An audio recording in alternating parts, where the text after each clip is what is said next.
জি 24 ঘন্টা ডিজিটাল পেজে আবহাওয়ার আপডেট নিয়ে আমি অয়ন রয়েছি আপনাদের সঙ্গে। আজ প্রেম দিবস। আনুষ্ঠানিকভাবে আজ থেকে রাজ্যে বসন্ত। একেবারে ভোরের দিকে বা খুব রাতে একটা হালকা শীতের বা হিমের পরশ, তারপর সকাল 7টা 7:30টার পর থেকে একটু একটু করে বাড়বে দিনের তাপমাত্রা। আজকে প্রেম দিবসে 14ই ফেব্রুয়ারি কলকাতা শহরে দিনের সর্বোচ্চ তাপমাত্রা বেড়ে 29 ডিগ্রি ছুঁতে পারে। রাতের তাপমাত্রা আজ থেকে একটু একটু করে বাড়বে। আজকে রাতে তাপমাত্রা 17-র ঘরে পৌঁছতে পারে এবং এই ফেব্রুয়ারি মাসের একেবারে শেষ দিকে কলকাতা শহরে রাতের তাপমাত্রাও 19 ডিগ্রি ছুঁয়ে ফেলতে পারে।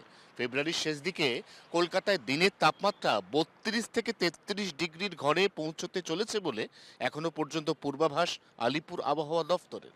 ফেব্রুয়ারি মাসেই যদি 33 ছুঁয়ে ফেলে দিনের তাপমাত্রা, তাহলে অবধারিতভাবেই মার্চ মাস তীব্র গরমের মাস হতে চলেছে। বসন্তের মেয়াদ কতদিন থাকবে তা নিয়ে যথেষ্ট সন্দিহান বিশিষ্ট আবহাওয়া বিশেষজ্ঞরা। তারা মনে করছেন দোলযাত্রার দিন মার্চ মাসের 3 তারিখ কলকাতা শহরের দিনের সর্বোচ্চ তাপমাত্রা 38 থেকে 40-এর ঘরে পৌঁছতে পারে। যদি মার্চে এই অবস্থা হয়, তাহলে এপ্রিল, মে এবং জুন তীব্র গরম দাবদাহে হাঁসফাঁস করতে চলেছে গোটা দক্ষিণবঙ্গ, এমনই পূর্বাভাস। এই অবস্থায় আমাদের সবার মনে পড়ে যাচ্ছে 2024 সালের এপ্রিল মাসের ওই দিন, অর্থাৎ 7 তারিখ, যেদিন এই পশ্চিমবঙ্গের কলাইকুণ্ডার তাপমাত্রা 47-এর কোঠায় পৌঁছেছিল। নিঃসন্দেহে সেরকম ভয়ঙ্কর পরিণতি আবার 2026-এ ফিরবে কিনা তার উত্তর সময় দেবে। কিন্তু এটা মনে করিয়ে রাখা দরকার যে 2024-এর পর মাঝে 2025 বাদ দিলে আবার 2026 এল নিনো বছর, উষ্ণ বছর।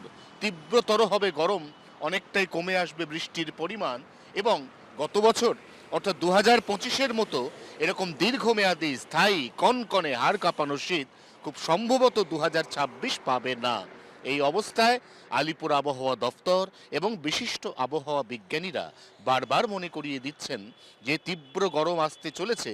সেই তীব্র গরমের জন্য সতর্কতামূলক ব্যবস্থা আগে থেকেই নেওয়া দরকার। হঠাৎ করে চেঞ্জ হচ্ছে এই গোটা সিজন। এই সিজন চেঞ্জের সময় বিশেষ করে বাড়ির বৃদ্ধ বয়স্ক মানুষ, বাড়ির শিশু, তাদেরকে অত্যন্ত সাবধানে রাখা প্রয়োজন। কারণ ভোরের দিকে ঠান্ডা, সকাল 8টার পর থেকে একটু একটু করে বাড়ছে গরম এবং বেলা বাড়লে সেই গরম তীব্র গরমে পরিণত হচ্ছে। অতএব যারা দিনের বিভিন্ন সময় বাড়ি থেকে বেরোচ্ছেন, তাদের প্রত্যেকের ক্ষেত্রে বাড়তি সতর্কতা এবং সাবধানতা অবলম্বনের প্রয়োজনীয়তা রয়েছে।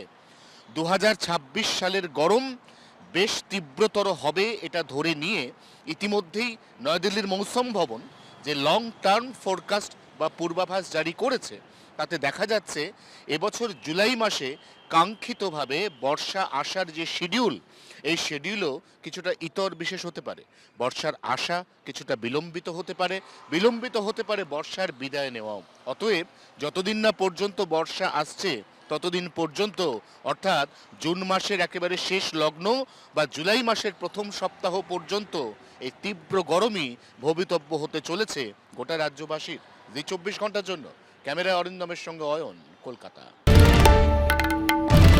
বাংলার আওয়াজ, বাঙালির আবেগ, জি 24 ঘন্টা।